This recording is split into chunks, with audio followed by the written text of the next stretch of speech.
Greetings and good evening, ladies and gentlemen. First of all, I would like to take this opportunity to ask, how is everyone doing? Go ahead and drop a little heart in the comment section if you are doing well. Well, I certainly wish all of you well and good health. And I must say that this is definitely a safer choice that we organize this event virtually for everyone's safety and health. Anyway, I'm Nadia Heng, and I would like to officially welcome all of you to Leong Asset Management's virtual International Women's Day Forum. I'm personally extremely excited for this event as we are here today to celebrate women's achievements globally. And speaking about achievements, do you know that Leong Asset Management has won 10 awards at Refinitiv Lipper Fund Awards 2021? Yes, 10 awards! How amazing is that? Well, back to today's event objective. Be it business, social, economic, or other fields, we are here today to honor all accomplishments by all women out there, the extraordinary females. And talking about extraordinary females, what better way to celebrate than organizing a forum on investment and well-being? Yes, in conjunction with International Women's Day, we want to help all ladies by becoming more extraordinary, by empowering them with more knowledge in growing wealth and gaining health. You know, there's a saying that goes, the best gift you can give yourself is to invest in yourself. So let's make financial investment and health as part of it. Well, ladies and gentlemen, there are 3 super women panel speakers that will be joining us today, and they will be discussing and sharing with us on the importance of financial and personal health. So together, let's welcome Puan Noor Aini Shaik Awab, CEO of Leong Islamic Asset Management, Ms. Ooi Yih Shin, Head of In-House Research, Leong Asset Management, and Ms. Alison Chin, CEO of Curves Malaysia. Hello, and how are you, Puan Aini, Ms. Ooi, and Ms. Alison? Hi, Nadia. Thanks for inviting me for this session. Hi everyone, it's really a pleasure to be here today. Hi everyone, thanks Nadia. I'm so excited to be here. Thank you so much for inviting me today. All right, without further ado, let's dive in with our first topic, the importance of financial planning in generating passive income through investing. Personally, for me, I find that financial planning has always been an intriguing topic, not just for adults, but even for the young ones too. Since the pandemic hit us 2 years ago, many of us have been posed with challenges, especially in terms of financial challenges. And there were even pay cuts. Some people even experienced a loss of jobs. So my question for our wonderful panelists today is, what are your thoughts on this? You know, would financial planning through investments actually help people in these challenging times in particular? What's your take on this, Puan Aini? Yes, that's a very good question. Now, when the whole world was hit by COVID-19 in, I think, 4th quarter of 2019, and even now with post-COVID, we can see changes in the trend of spending. And when MCO hit us, we also realized that our focus on buying or spending is on what we need rather than what we want. And I think that should have been the way financial planning have been done for all ladies like us, right? Now, this change is now very pivotal because of the turning point to most of us. Now, look at many, if you look at many of our best clothes, handbags and shoes being stored away for a period of time, they may be collecting dust. That's what my husband used to say. You know? But these challenging times make us realize that having cash is actually king. It's very true, because if you are infected by the virus, you see, you need to have cash, especially for your medical expenses, not only for yourself but also for your family members too, right? Now, what do you do with your non-spending money? These are the things that you should consider. You should start trying to invest into a unit trust fund that suits your investment objective, whether you want a high risk, moderate risk or low risk type of fund, and what is the expected returns that you expect from all this investment.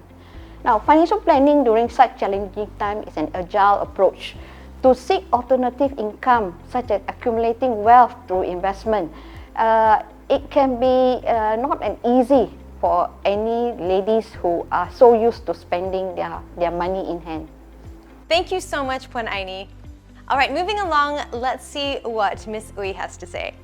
Yes, I think financial planning is actually very important because it's actually a step-by-step approach for someone to meet their life goals by actually letting them be in control of their income, expenses, as well as investments. So depending on the person's lifestyle as well as financial goals, passive income streams can be enough to support these plans. So what does passive income means then? Passive income is actually money which flows in a regular interval without the need of putting a lot of extra efforts into creating it. So what we commonly known as making your money work for you or making money in your sleep. So in current challenging times, I think everybody wants to be able to make money during their sleep, especially when a lot of people has lost their active source of income. I think that passive income is very important because it provides you some sort of financial stability as well as peace of mind. You can repay your mortgages, you don't have to worry about feeding your family. So financial planning is definitely important. Great stuff. Okay, over to you, Alison. Oh, absolutely. In fact, I think financial planning is so important. It shouldn't just be during these difficult pandemic times. In fact, I feel like this is a topic that should be learned at school. That would be fantastic. Imagine having this knowledge from young. But what going through COVID has shown us is that it has become even more important than ever. I think that's some great input right there. Now, for my next question, I would like to ask, do you actually think that generating passive income via investment is a must nowadays, regardless of what your job or your background is? And if so, why do you think so? Miss Ooi? Yes, definitely it's a must. I think if we look back historically before the rise of internet, traditionally earning passive income used to be an activity for people that have very significant liquidity or are high income earners. Because we have very limited information flows, it's very limited platforms that we have. However, because of these days, you get online marketplaces, you get digitalization of so many aspects of our life, including finances. We see P2P platforms, we see robo-advisories, we also see ourselves, unit trust companies, having digital platforms. This has actually broadened the ways and methods that we can actually earn passive income. And it is becoming more achievable compared with before. And as such, today's world, there is really no excuse not to earn a passive income regardless of your earning capabilities as well as your financial status. So investing in financial products that produce a dividend income as well as interest income that will appreciate in value over time, to us is one of the most ideal way of generating passive income. That's very interesting indeed. Well, most of us are aware of the importance of financial planning and investment, but not many of us actually take the action immediately to get things done. So my question for you ladies now is, how do we get more people, and especially women, to get on board? And how do we best approach this subject? Puan Aini, maybe we can start off with you. Okay. As I've mentioned earlier, financial planning and investment are not just about investing monies and leaving the monitoring and review of your investment to generate passive income to your servicing agent or the fund manager. Now, you shall need to monitor the performance of the fund. That's a minimum requirement. And seek updates, advice from your servicing agent when you have any concern. Now, this monitoring process are actually the gist of financial planning. It may be hard work for some, but this is to deter many, and this have deterred many from investing because of the hard work in monitoring and all that. Now, the capital market participant, fund managers like us, you have the local, the foreign fund managers, you have the banks, you have acting as a distributor for unit trust fund. And you even have the regulators, the SC, the FIMM, the Federation of Investment Malaysia, and many associations. I think the regulator have put it on to them that they must focus on investor education program. Now, awareness of saving, awareness of investment must be spread to the mass market. That's a really interesting perspective, Puan Aini. Okay, now what do you think about this, Miss Ooi?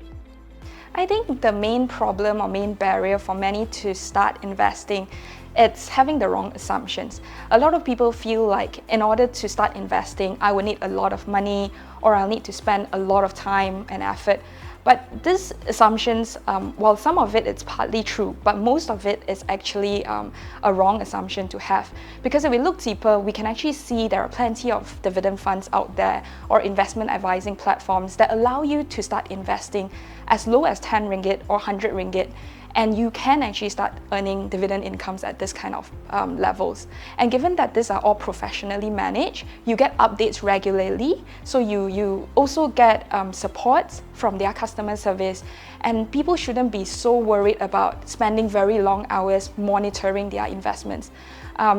I think that there is still some efforts that are needed to go into this kind of investments because the variety of product out there is still quite wide. So we do need to do some homework, but the time is not as long as people are worried about. And I think the best way to raise this awareness is really via constant education. And financial literacy from a young age will let people understand more that the risk and rewards of investments are actually quite interesting. Yeah. These days, I find that there is so much information available. Personally, I would recommend following blogs or, there's so many social media pages on personal finance. And I myself have learned so much through these avenues, as well as just going to the local bookstore and picking up a book. There's so many international authors, but also local Malaysian authors who've opened up my mind to stocks, funds, even real estate. So I think the most important thing is to get in the mindset and just get started, even if it's just 100 ringgit. Because life is getting more expensive. And what that means is retirement will also be getting more expensive. We are also living longer too, but so far the retirement age hasn't changed. So it's important for us to plan ahead for our future and for our children. After all, we can't work forever and we shouldn't have to. We want to enjoy our lives, right? So a little bit of planning now can really set us up for a much better future. And when I look ahead in the future, I don't want to be a burden to my children or my family. I want to be living my best life. So I think financial planning is just critical, and the best time to start was yesterday. The second best time to start is today. Thank you, ladies. So when do you actually think is the right age to start investing? Is there an age limit, and what about timing? I think that we should start investing as young as possible, mainly because of something called the power of compounding interest. So let's just put a very simple example.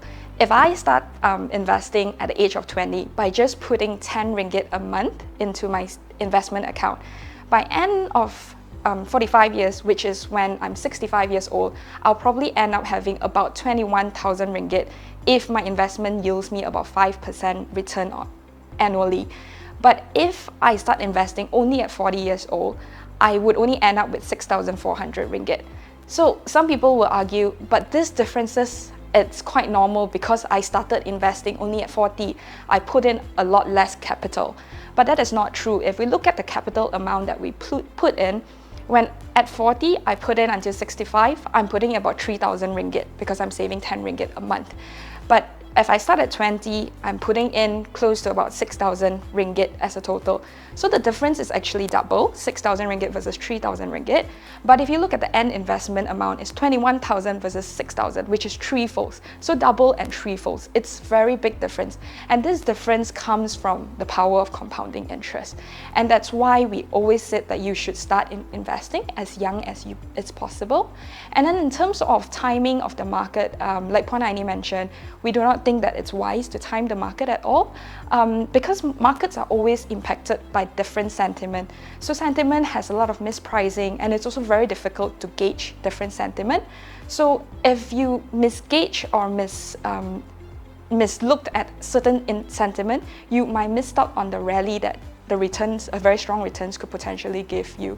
So that is why we think that holding investment over the long term, it's more important than timing the market. Great stuff. Okay, over to you, Alison. Yes, you know what? I think the earlier we start, the better. Although You know, when we're in our 20s and 30s, retirement seems just so far away. But the earlier we start to plan, the earlier we get to enjoy the power of compounding. But remember, it's never too late to start. We just need to get started. I think for many of us, especially women, we feel a bit intimidated sometimes or overwhelmed by the sheer volume of information and products out there. But just starting and making that decision for yourself to say, hey, I'm going to learn a little bit more about funds or ETFs or stock market, or talking to people, I think that's a very encouraging first step. And it's just never too late. It's never too late. Now, I'd like to pose the next questions to Puan Aini and Miss Ooi. So, in your opinion, how can unit trust investments help to generate a passive income? And why should we consider growing our wealth through unit trust investments as opposed to, say, for example, stock, property, or maybe other means of investment?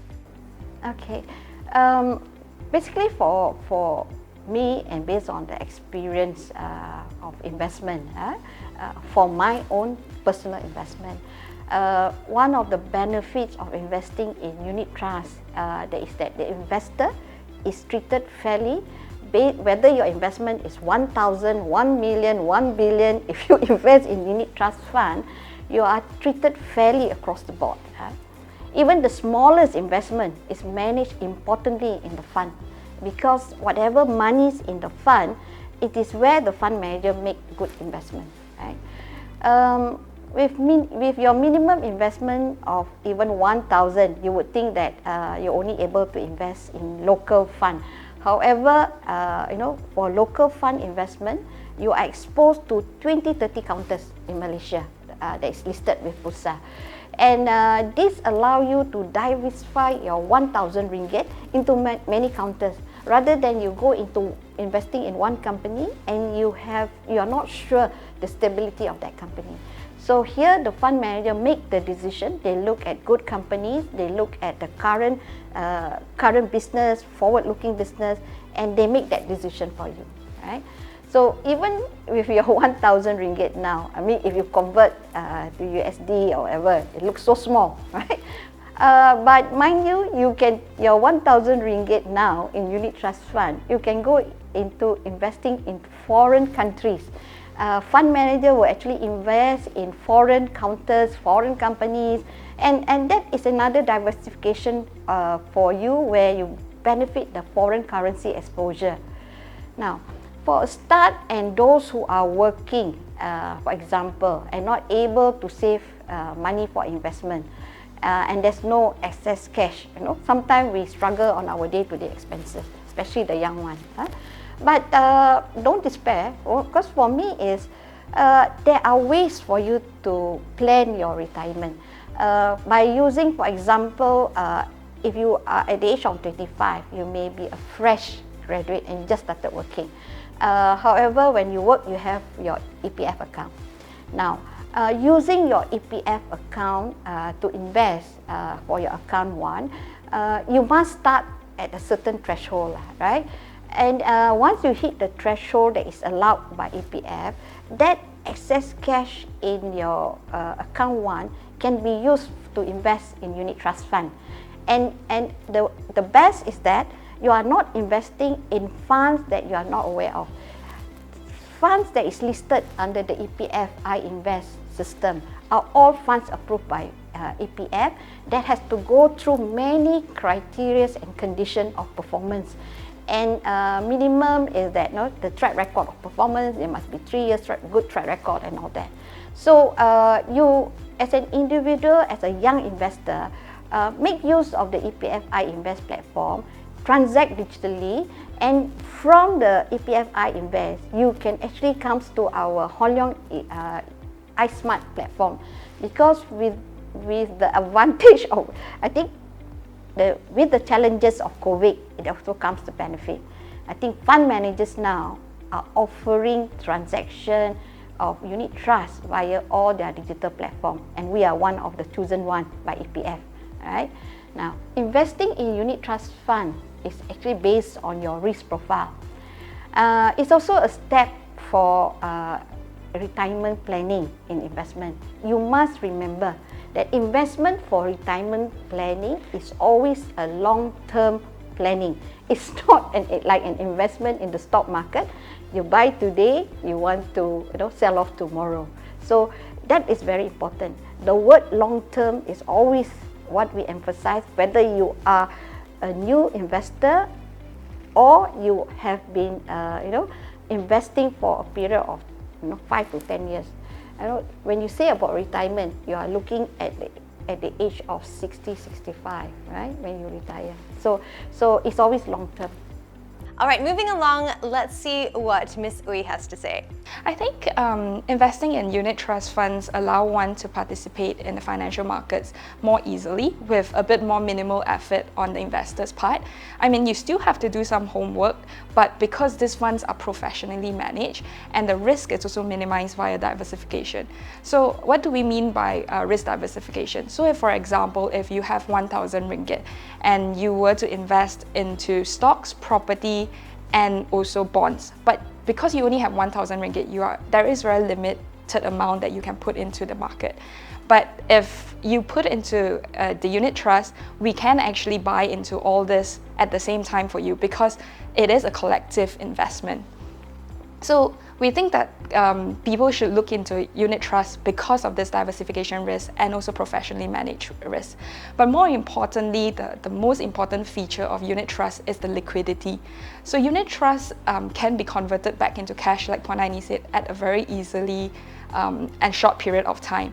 Versus if, let's say, you were to buy a property, if you're in an emergency, you need your money, you won't be able to get it back immediately. You would have to wait for the sale of the property, which would probably take a month or two before you realize the gains. So that's why these are the key features of unit trust and why we think that it's important. It's an important tool to help financial planning. Well, that has definitely been very interesting indeed. Now, ladies and gentlemen, it's time to move on to the next topic, the importance of building retirement savings through investment. Retirement is another crucial part in life that all of us need to be prepared to in terms of financials. So since 2020, I think all of us have seen the withdrawals of EPF by Malaysians to aid their financial struggles. And according to EPF last year, only 3% of EPF contributors can afford retirement. That is a very low percentage, and I have to say it's very worrying too. So ladies, I would like your take on what are your thoughts about this, and is this a serious indicator that something needs to be done immediately? Puan Aini, what are your thoughts? Okay, very good question during this challenging time, Nadia. Okay, the general rule of the thumb, you need 2/3 of your last drawn salary to maintain the same standard of living, right? There have been many reports published showing concern indicators that many Malaysians not having sufficient saving for retirement. Statistics have indicated 70% of Malaysians outlive their retirement savings, 2/3 of EPF members aged 54, mind you, age 54, have less than 50,000 in their EPF account. And upon retirement, this may only last them 4.5 years. So what do they do now, Reza? Miss Ooi? Yes, definitely. So once someone retires, his regular flow of income, basically the active source of income, will stop. And that would mean that he or she would actually have to survive on the income generated from passive income. So if there is no passive income, then inflation and financial stability would actually be a problem. So if we look at statistics, the average life expectancy of Malaysians is actually at 75.6 years old. And let's just assume that most people will start drawing down on their retirement savings at the age of 60. That would mean that your savings needs to be able to sustain your life over the next 15 years. And if you look at EPF statements, they are saying that only 3% of their contributors can actually afford retirement, especially after COVID, where there's been a lot of withdrawals over the past 2 years.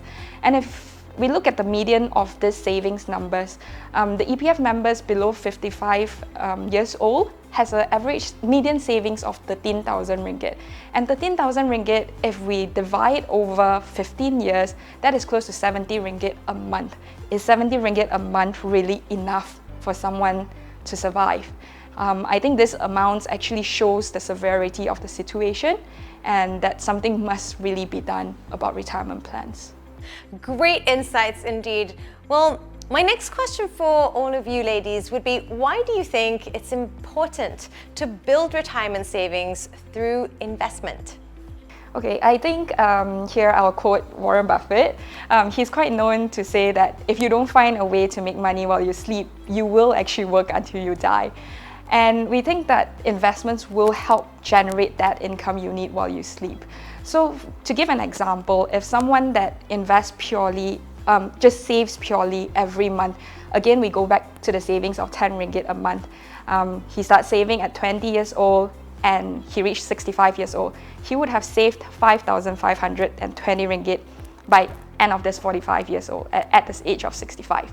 But similarly, the person that puts 10 ringgit monthly savings into an investment account, and we assume that he makes a 5% return on average. Of course, there are years when he's losing money, there's years that he'll be making money, but on average, we just assume that it's a 5% return. He would have gotten a 21,000 ringgit at the age of 65.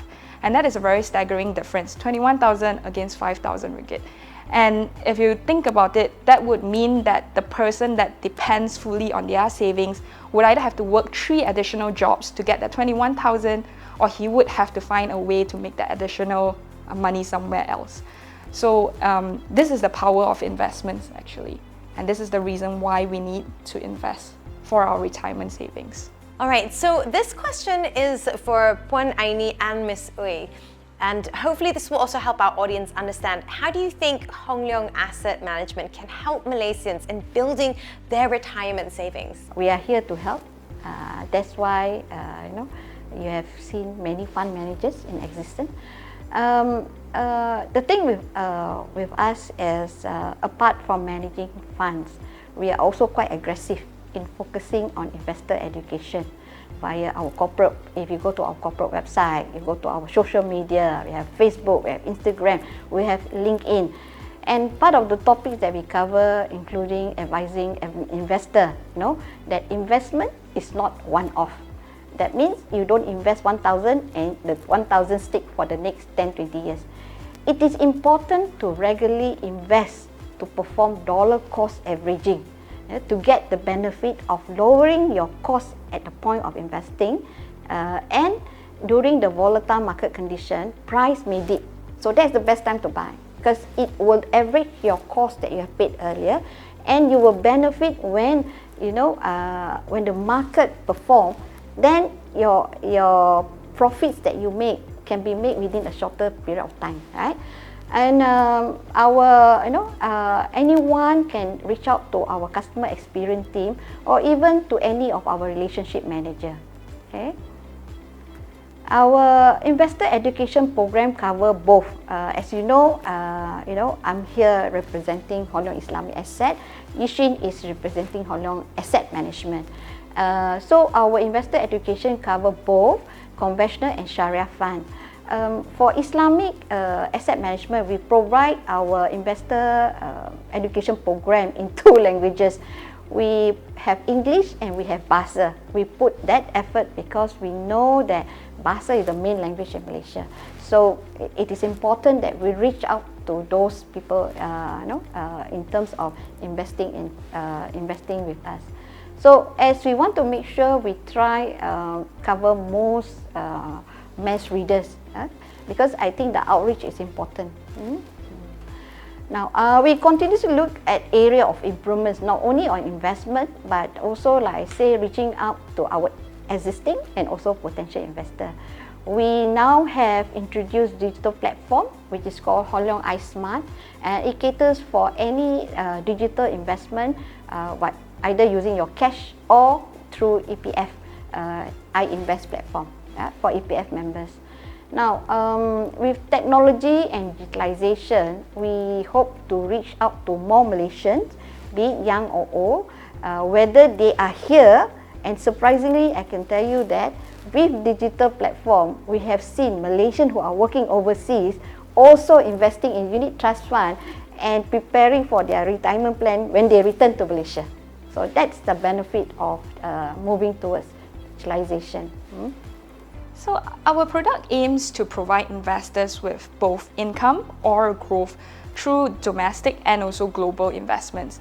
And we don't just, it's not suited just for one type of investors, it's actually tailored for various types of investor profiles with different investment goals and different risk appetite. So I'm quite proud to say that we have been a consecutive winner of the Refinitiv Lipper Funds Award, and that is an affirmation of our investment policy as well as strategy. We continue to believe in our strategy, and we think that we'll continue to do well to provide the returns that investors need.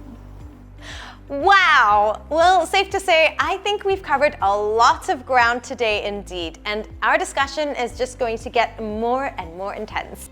Okay, now it's time to move on to our next topic, which is of course about women's economic empowerment.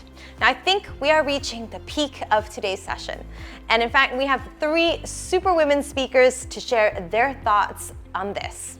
So ladies, I would like to ask you, as a woman, how do you see women, especially in Malaysia, have progressed and what they've achieved? Maybe you can share your own perspectives from the time you've been younger all the way up until the present day.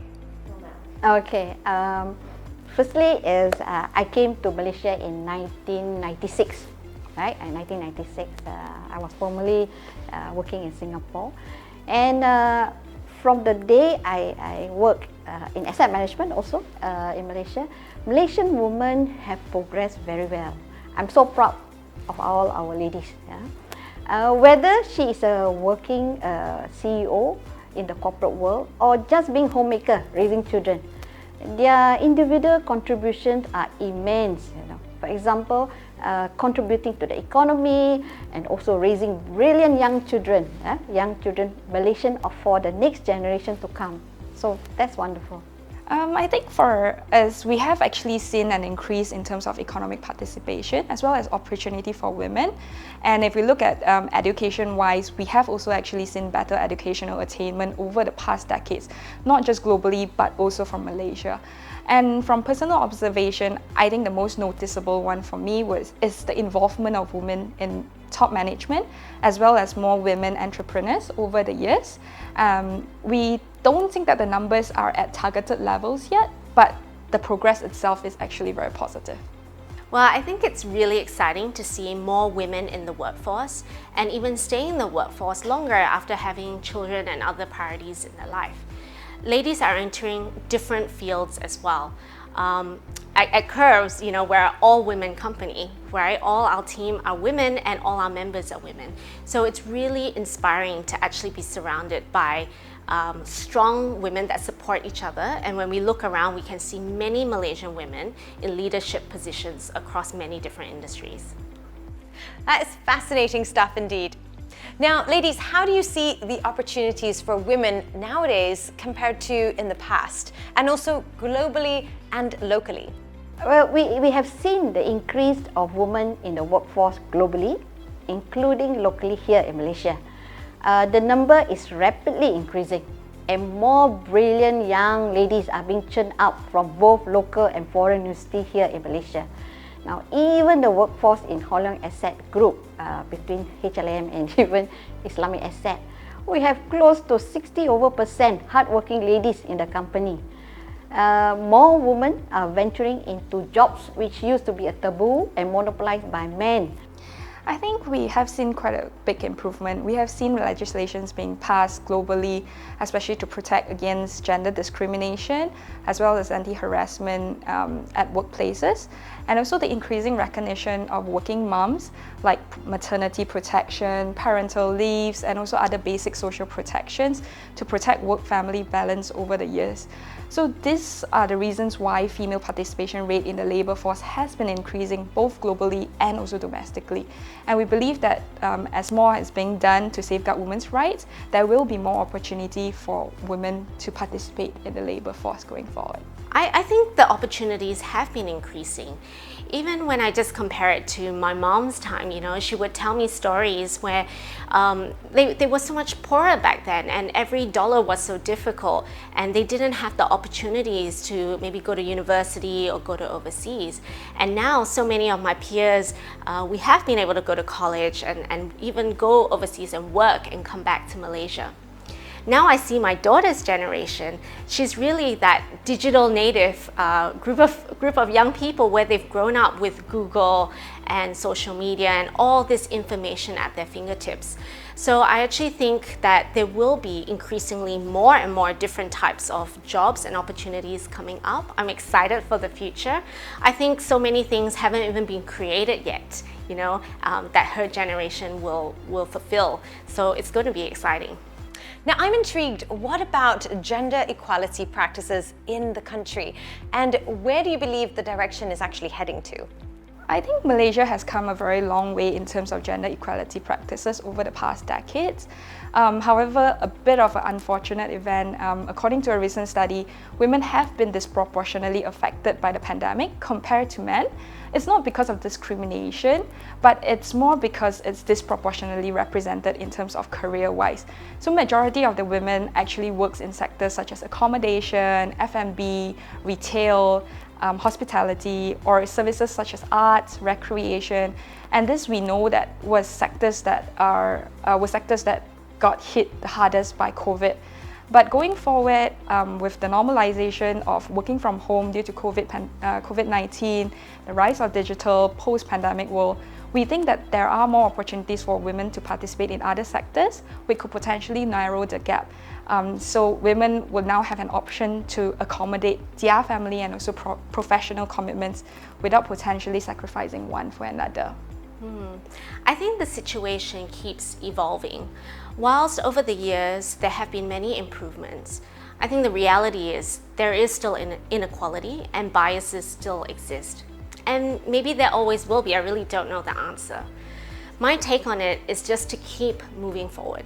Look for opportunities where you can be appreciated, and most importantly, also know what you can contribute as well. That way you will find the best. Ladies, why do you think women's economic empowerment is important? And how can Malaysia be better at this? Yeah. See, women's economic empowerment is crucial to close the gender equality gap. Okay? Women have the equal rights to gain as much economic resources as men do. Now, I think in Malaysia, we have seen the increase of women in the workforce, right? And the high number of women graduating from local and foreign universities. I think women's economic empowerment is very important to help women achieve financial independence, which actually then grants them the credibility to actually participate in important matters of decision making for themselves and also their family. So the opportunity given to women in education as well as workplace, it's also an important factor to help increase households' income. And by increasing household income, that's where we see infants and children getting a better quality of life. So the ultimate aim here is actually to break the cycle of intergeneration poverty, as well as helping women get out of abusive relationships. I think how Malaysia can do better, it's by setting up more rules like giving more chances to women. I believe it's important for women to be independent and confident about themselves. And no doubt financial management plays such an important role in this. When a lady is earning and contributing, she feels good too, right? About her contribution to society and to her family. At times, she may need to take a break to focus on other priorities, for example, raising young children. But with the right tools and skill sets, she can return at any time. This is why I think investing, especially from young, is really important, and having that passive income, because it allows us the freedom to do other things. And we know as women, we all multi-role all the time, right? So this is really not a luxury, but a necessity that we should think about. This next question is for our audience who are out there.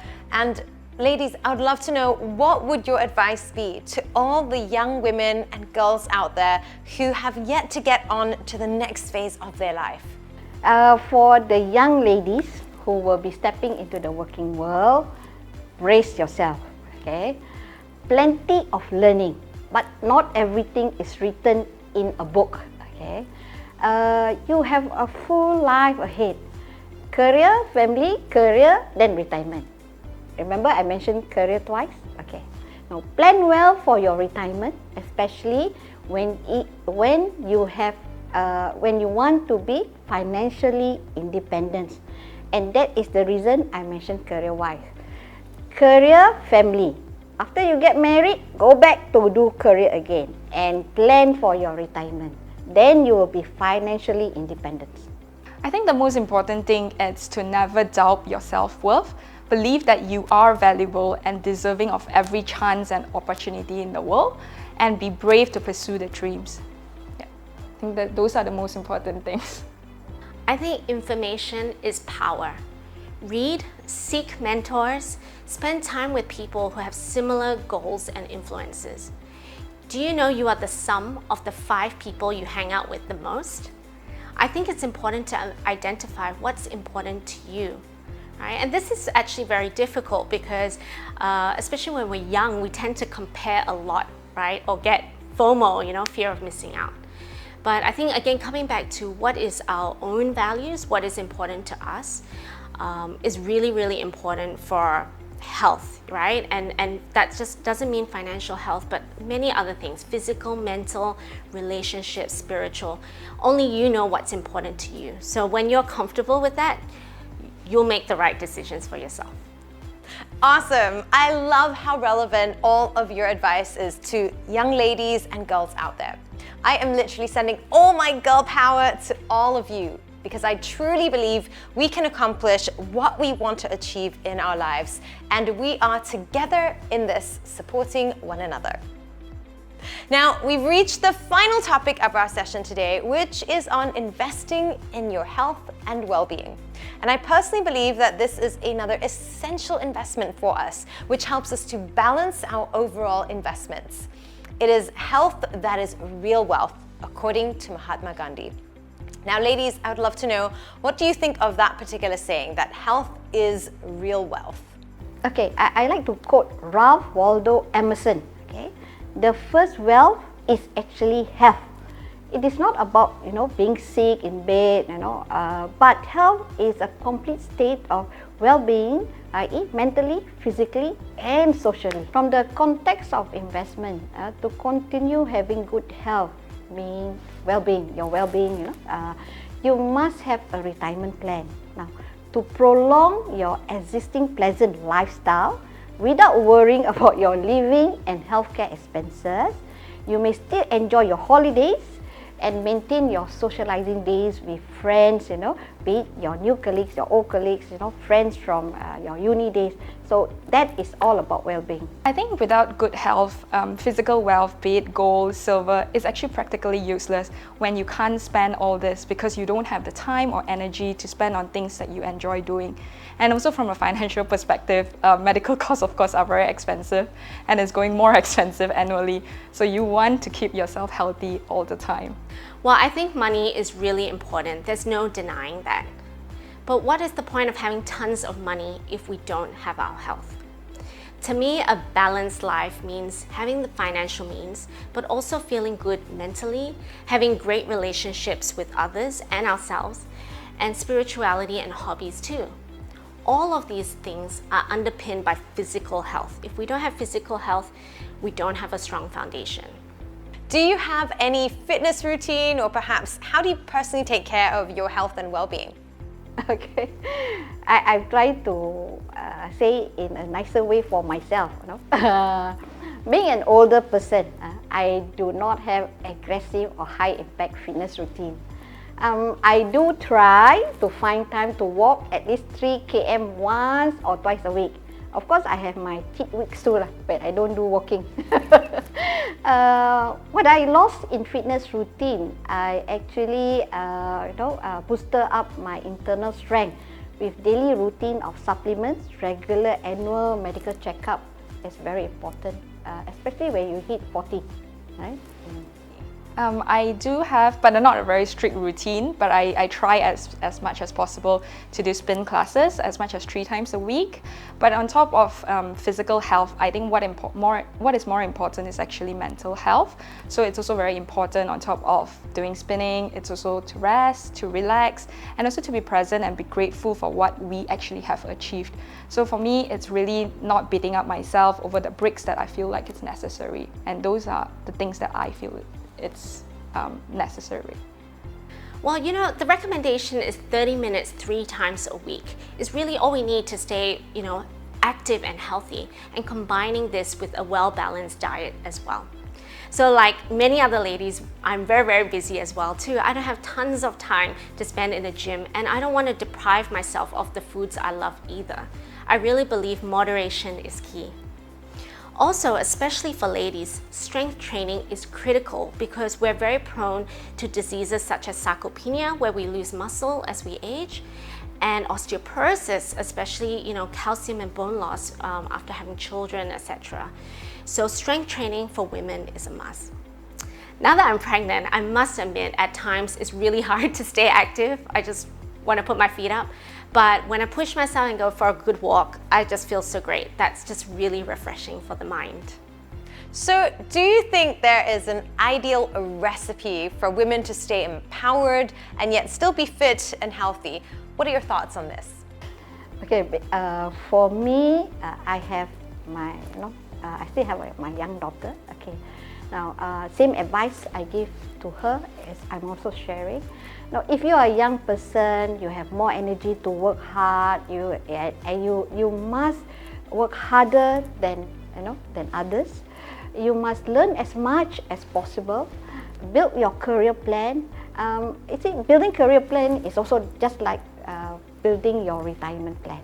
Right? Be efficient and excellent in your day-to-day working activities.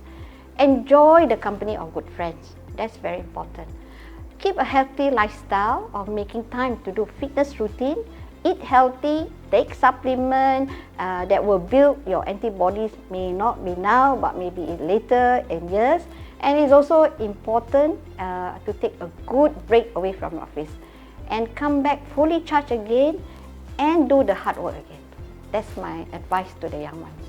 I think to me, the ideal recipe is pretty simple. You just make a plan and commit and really believe in the power of positivity. As long as you believe you can do it, you can do it. And like I mentioned earlier, taking a break is quite important. So take a break when you need it and get back up stronger. Surround yourself with a supportive community that will encourage you to stay on your fitness and health goals. Having a coach that motivates you also is fantastic because she or he will keep you accountable. Also, food is a really critical component of healthy living. Especially in our fast-paced lives, where we grab a lot of processed things, there's a lot of hidden nasties such as sugar and salt that we're consuming every day. So I think, try and make that little bit of effort to read and understand what you're putting in your body and make it fun. We should have fun and nourish ourselves instead of depriving ourselves. Okay, this question is for Ms. Alison Chin, as she is, of course, the CEO of Curbs Malaysia, an up and rising women's fitness gymnasium in the country. So Alison, from your perspective, what is the take-up rate from women out there in terms of fitness, and how is the progress? Well, I've been in the fitness industry for 14 years now, prior to which I was in corporate roles as a chartered accountant. And honestly, it's been amazing to see how the industry has evolved and continues to change as the awareness for health and fitness has increased many times over. Especially now, as we find ourselves coming out of the global pandemic, I think many people are realizing just how important our health and immunity really is. As you mentioned, health is wealth, right? During the MCO period, many people would text us, message us and say, I feel so lethargic, I'm just stuck at home, I can barely do 1,000 steps a day. And that's where we had to pivot and come up with online options to serve our members, and it was amazing. We had 200 women a day joining us. So I think, everyone is making more an effort, and I'm really excited to see this space because I think health, fitness, nutrition is still in its infancy in Malaysia, and it will just only continue to grow as more Malaysians incorporate healthier habits into their lifestyle. Last but not least, any final words that you would like to share and offer to all the women and the girls out there in terms of investing in health and well-being? I think invest in your health and well-being by doing something for yourself. It's really important to do things that make you happy. The only person that is responsible for you is you. Not your parents, not your husband, not anyone else. So whilst it can be scary and intimidating, first work on your mindset that investing in yourself is fun and empowering. To do that, equip yourself with knowledge, surround yourself with mentors and positive influences. Thirdly, the hardest part is just to start, whether it's to save and invest that first 100 ringgit, or go for that walk, or open the door to the gym. Once you get started, it definitely gets easier from there. So every journey begins with that first step. Good luck. Okay. Again, work hard, play smart. No, don't forget to take your vitamin, kickstart your wealth management planning, and manage your well-being. That's my advice. Okay? Thank you so much, Puan Aini, Miss Ooi, and Miss Alison once again. And of course, for all of you who stayed with us the whole time, you are truly awesome. I'm pretty sure that all of us here and the viewers have picked up, most of all, a lot of value from these discussions. And we understand now a little bit better about the importance of investment as a saving tool for retirement and passive income, especially when there's a time that calls for an emergency.